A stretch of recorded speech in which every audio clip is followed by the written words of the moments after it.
Yo, welcome back everybody to a brand new video here on the second channel. Today we're going to be looking at what are going to be the top 5 best cards in Scarlet and Violet. Scarlet and Violet does come out this Friday or tomorrow on Pokemon Trading Card Game Live, and I'm excited to look at what I think are the top 5 best cards in the set. If y'all are going to go on to enjoy the video, make sure to leave a like on the video. If you haven't subbed to the second channel yet, click that subscribe button down below. And let me know what you think of the top 5. Do you agree with my top 5? Do you think any cards were missing in the top 5 or anything like that? But I think without further ado, let's get into the top 5. Coming at the number 5 spot is going to be a Nest Ball. Now, Nest Ball is definitely a very interesting card to put at the number 5 spot because it definitely is coming back in a big way. Of course, with Quick Ball rotating out of the format, we needed a good ball card replacement that allows you to get basic Pokemon, because all you really have is Level Ball, Ultra Ball, and like Capturing Aroma, and like a few others like Fog Crystal. But Nest Ball coming back is huge for the game. Obviously, search your deck for a basic Pokemon, put on your bench, then shuffle your deck. Now, there are some caveats to Nest Ball. One, you cannot play Nest Ball if you have a full bench, so that is a very big deal. It's not a good hand thinner. And two, it does... Actually, it looks like it forces you to grab a basic Pokemon. So when you play it, you can't just not grab a Pokemon. And there is some downsides to this, of course. Now, still having a ball search card like Nest Ball in the game is still really good for the game regardless, because it does allow you to get basics in play. And we've been lacking a card like this if Quick Ball rotated, because if Quick Ball rotated, the game would be in a very weird spot with how to find basic Pokemon early on. And it's a good thing that Nest Ball was printed to kind of save it. Now, it is a very good card. It is good enough to make the top 5 best cards in Scarlet and Violet. The only problem is it's not good enough. Again, it's not as good as Quick Ball. This is definitely a worse Quick Ball in a lot of shape and form. One, you can't just play it just to play it. You can't, thin a card out of your hand, and you also have to grab a basic, and you can't play it if your bench is full. So there's a lot of downsides to Nest Ball where there's going to be moments, and even on my testing so far with post-rotation, I found that Nest Ball can actually clog up your hand a little bit, because it's unplayable if you fill your bench up. So it's definitely a very good card, but not as good as Quick Ball. Still serves a great purpose, though, of being in the game, and I'm glad we have this card back. It's a kind of a nerfed Quick Ball. A lot of people would argue Quick Ball was just too good of a search card, so it is nice to see that there is some kind of nerfed version of it with Nest Ball coming back. But yeah, Nest Ball is a great card. It's gonna basically be a 4 of in most decks, because it's just, you kind of need it. It's a great card early on in the game. It's good early on, maybe not so good in the late game, and I think that is the big thing to take count of when playing Nest Ball in your deck. At the number 4 spot, we have Klefki. Now, Klefki is a very strong card with a very powerful ability, with the ability Mischievous Lock. As long as this Pokemon is in the active spot, basic Pokemon in play, both yours and your opponents have no abilities. Now, this ability is really strong, as you are able to shut off so many good abilities. You're able to shut off Comfey, shutting off the new Miraidon EX, shutting off Genesect. V is also really strong with a very good ability. Now, the nice thing about this is if you put 2 in play, your opponent can't just play an escape rope to try to counter you. It's basically like a better Empoleon V in a lot of regards. Now, this card is really good, but it does slow the game down for both of you. So obviously, if you play it, you can't also use your own basic abilities. This card does see quite a bit of play in quite a bit of different decks. I mean, a lot of decks can utilize the ability to open with Klefki while they slowly kind of build up stuff. I've even seen decks like Gardevoir play Klefki because it allows them to maybe buy a couple turns while they're able to slowly kind of build up their board a little bit. And I'm glad we have a card like this in the format, because in my opinion, even though we are rotating out a lot of the faster cards, the format is still fast at the end of the day. I mean, Lost Box can still easily hit a turn 2 Mirage Gate. Heck, they could still even hit a turn 1 Mirage Gate if somebody makes a really broken list. I mean, going second is still going to be a very big deal in this format because, V-Stars are still going to exist. I mean, Arceus obviously is one of the best cards in the format, and it basically is one of the best cards to play going first. Of course, Palkia V-Star, Lugia V-Star. There's still Pokemon that you go first, you're still at a bigger advantage over your opponent, and that is still problematic for the game. So it is good that they've printed a card that slows things down a bit. And I think they should keep printing cards like this to slow the game down. Because again, I think that while the rotation is going to slow the game down quite a bit from where we are right now in the Silver Tempest format, the game is still going to be very heavily dependent on who goes first, and, you can still get some insane turn 2 attacks off, so it is good to be able to slow the game down while you slowly build up your board, and I'm glad that Klefki was printed. This is definitely potentially a bit lower than it maybe should have been on the list. I mean, number 4 definitely is not as high as some people might think. I think right out the gate, people are going to experiment with how Klefki is going to be played. So I'm interested to see what decks are going to utilize it and what strategies you're going to play it. Obviously, it could be good as like a control strategy or something like that, or like a slower deck setup, like I said earlier. I don't know. Could be a bit lower on the list. Maybe number 4 is a little too low, but I still think this card is really good. I mean, just if you're in the top 5, you're just one of the best cards in the set. So yeah, Klefki is definitely a really good card, and I'm excited for this card to come out, as it is a much-needed card to have in the format. And at the number 3 spot is Electricity Generator. This card is insane for the game and very insane for Lightning Pokemon. It is a super strong card with the effect, looking at the top 5 cards of your deck, and you may attach up to 2 basic Light Energy you find there to your bench Lightning Pokemon in any way you like. Very strong card, very reminiscent of an old card called Max Elixir, which did something similar where you look at the top 6 cards of your deck and attach a basic energy you find there to one of your Pokemon. Max Elixir was one of the best cards in the game at the time, and this card is going to be no different. It is very strong. It only works on Lightning Pokemon. It does have a couple more downsides. You only get to look at the top 5 cards instead of top 6, but the upside is you can potentially get 2 energy instead of 1, which is kind of insane, to be honest. Now, yes, 5 cards is not a whole lot of cards to look at. Honestly, you play 4 of these in a game, you might only have like 1 hit 2 energy at most. But if you're playing like 15 to 16 lightning energy in your deck, or even like 14, I mean, the odds you hit 2 energy, it's going to happen maybe once a game, maybe twice a game if you're lucky. But it's just a very strong card, and it's obviously really, really good with all the lightning Pokemon in the format. The big one, of course, being the brand new Miraidon EX, which is going to be a top tier deck in the new format, and a lot of that is because of this card specifically. This card is great in the early game, as you are able to build up a Miraidon in a single turn, potentially, taking a turn 1 attack. This card does trigger the ability to donk the opponent, and there is debate. This card could be bad for the game, because donking is not fun. Of course, being on the receiving end of getting donked is not fun, and this card does allow you to do that. I mean, if you start with a basic Lugia V, and your opponent goes second, and they bench a Miraidon, and they play Electricity Generator like twice in a turn, and they get like 3 energy on it in 1 turn, and then attack with Miraidon that does 220 damage, you get knocked out. Look at that, you just lost your V. It is kind of toxic in that regards. I'm definitely not excited to get donked by this card. It's very similar to like Elisa Sparkle, if you want to kind of treat it like that. It's the same as like getting donked by Meloetta. So, not the most, you know, interactive card in the game, but definitely just a good card. Obviously, Lightning Pokemon are really good, and this card is just another, you know, buff to Lightning decks, and definitely has to be in the top 5 in my opinion. This card is really, really good, and definitely try to pick up a playset if you can. If you can get yourself a playset of these, definitely get them, because we're probably going to get more Lightning Pokemon as time goes on in the Scarlet and Violet era, as long as this card is legal in the format. So it definitely will be a good card right off the bat, but who knows what else comes out down the road.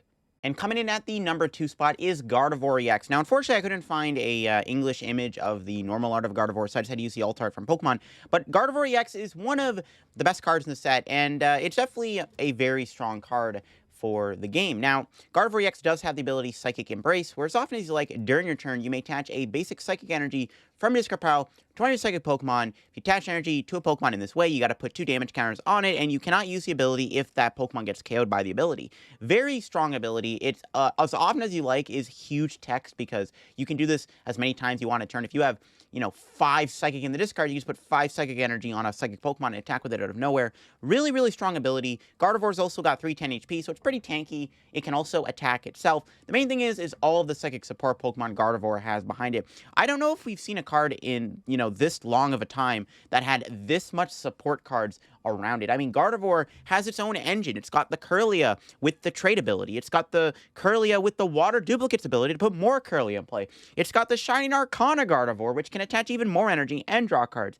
And on top of that, you even have a Gallade, which allows you to get a supporter card. So it's kind of insane how much support Gardevoir has. You even have a lot of Psychic Pokemon to choose from. Some of the best Psychic Pokemon people have put Gardevoir with are, of course, Zacian V, Articuno, Cresselia, Mewtwo, V-Union is another big one. But a lot of people even just play the Gardevoir with Shining Arcana. Now, there are some downsides to Gardevoir.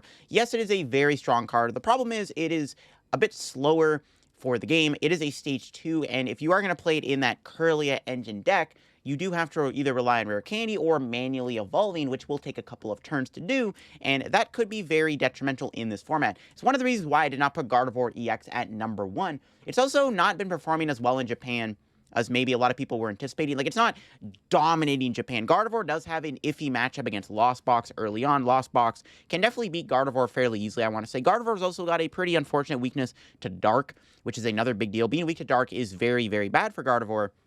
as it means that you will get farmed by, a lot of good dark Pokemon that are already trying to beat Mew VMAX. So you definitely kind of have a bit of a trade-off with the weakness to dark and also just kind of being a bit of a slower Pokemon. However, this card can still pop off, like even on the second turn of the game, if you're able to get like the rare candy Gardevoir, get an energy in the discard or so, you can definitely pop off this card pretty quickly. But it's definitely not as fast as, something like Lugia or Arceus, where you can get like a turn to attack super easily. So yeah, Gardevoir EX definitely a really good card. It might just age better with time. Like, as time goes on, this card could just get even better. But again, it does struggle against decks like Lost Box, and it will have a hard time keeping up with faster decks, but definitely still a really good card in my opinion. And Gardevoir will still be a top deck at the end of the day, just because it's, maybe not as fast as like Lugia or Arceus. It's still going to be a top tier deck, I think. It's still going to be one of the best decks in the format. We'll have to see how that kind of goes with the release of Gardevoir, but definitely a really good card, and I would not be surprised if this card maybe ended up winning a tournament. Who knows? So definitely look forward to that, and definitely try to pick up a couple Gardevoirs if you can. It's definitely the potential chase card of the set for a lot of people. Before we do get to number 1, I did want to include some honorable mentions here on the list, and some cards that did not make the list, of course. To start things off, we have Beach Court here. Now, Beach Court, in my opinion, would be the de facto number 6 spot here on the list, just barely making the list. But yeah, if I had to pick a number 6 spot, it would probably be Beach Court. Basically, once in play, all basic Pokemon in play have 1 less colorless energy in their retreat cost, so effectively giving cards like Comfey a free retreat. Scuba Net is rotating out of the format, and Lost Box does get a little bit slower. Thanks to Beach Court, though, it's not too bad for Lost Box decks, as they can retreat for just a single energy, and this does give Lost Box a good stadium to play, and also just allows them to have that extra retreat play. It's a very good card for Lost Box, really good card to have in general for a lot of decks, because it's just nice to have a good stadium to replace something like Training Court that's rotating, because Path of Peak is a very, very strong card, and having a nice way to bump Path of Peak, it's good to have. So yeah, Beach Court basically would be the number 6 spot, just because it does give Lost Box a lot more legs. Then I wanted to include Oinkologne EX. A lot of people are really hyped on this card. It's the new tank deck to play in the new format, and it's also doing really well in Japan, so I wanted to include Oinkologne on here for what it's doing in Japan with Maddening Sen and Heavy Stomp, doing a ton of damage, and being able to be tanky with cards like Charon's Care, Cheryl, and V-Guard Energy. This card is doing pretty well in Japan right now, and I did want to include it here. I know a lot of people are really excited for Oinkologne EX to come out. And then, of course, I wanted to include Arven here. Arven is a really good supporter card. Search deck for an item and a Pokemon tool, reveal them, and put them in their hand. Now, of course, tools now have a different rule change where they are no longer considered like items. So you can't just like Irida for a tool. You have to use a specific way to find a tool now to grab a tool. So like Choice Belt is not going to be as easy to find, but Arven allows you to get an item and a tool. This is really cool. You get basically, effectively like 2 items, right? You get a tool, so you can get like a Choice Belt, and you also get an item, so you can get like a ball card, or you get Electricity Generator for a Miraidon deck. So really, really strong supporter. Honestly, would maybe be the number 7 spot on the list, or maybe even the number 6 spot on the list. It'd be one of those 2 spots. If I had to rank Arven on here, definitely be somewhere in there. Then we got Miriam, another supporter I wanted to include. This is kind of our replacement for the energy recovery until we get Super Rod in the next set. Miriam allows you to shuffle the 5 Pokemon from your discard pile back in your deck. If you put any cards back into your deck this way, you can draw 3 cards. Really, really cool card. It doesn't get energy back. Obviously, it only puts Pokemon back into your deck, but any deck that wants to put Pokemon back in the deck does get a lot of advantages out of Miriam. Getting to draw 3 cards is actually really cool, because you can shuffle the Pokemon back into your deck and then maybe redraw into them, which is really, really sweet. I definitely think Miriam is a very cool supporter card. It might even see play after something like Super Rod does get released. Again, being able to get back 5 Pokemon and then draw cards after that is really good. It's not like Brock's Grit, where you get to shuffle cards into your deck and that's it. Miriam lets you draw cards, so you have the ability to draw into a Pokemon that you shuffled into the deck in this way. So I definitely wanted to include a Miriam here in the honorable mentions, because I think she's actually a pretty strong card. But those are my honorable mentions. But yeah, without further ado, let's get into what I think is the number 1 and the best card in Scarlet and Violet. Coming in at the number 1 spot is Miraidon EX. I truly believe this card is the best card in Scarlet and Violet. I think it's the best EX in the set. It's also the best EX that's doing well in Japan. I think Miraidon is doing better in Japan than Gardevoir EX is doing, which is why Gardevoir is not the number 1 spot. Miraidon is a very good card. Now, of course, a lot of this card is coming down to the Electricity Generator we just looked at earlier, but I really think this card is still good regardless. It has a lot of support. There's a lot of Lightning Pokemon you can combine this card with. You can play it with Flaffy. You can play it with Reggie, Alecki, VMAX to do even more damage, and you can even play it with other Lightning support Pokemon like Luxray V, Raikou V, and of course another big one being Flying Pikachu VMAX, which might help fix Miraidon's Lost Box matchup a little bit, as that could be Miraidon's most difficult matchup. But again, very good card. It's got a really good ability with Tandem Unit. Once you're in turn, you may search your deck for up to 2 basic Lightning Pokemon and put them onto your bench. Just a really good ability. Quite literally, you can fill up your entire bench in a single turn thanks to Tandem Unit. Of course, you just grab a Miraidon,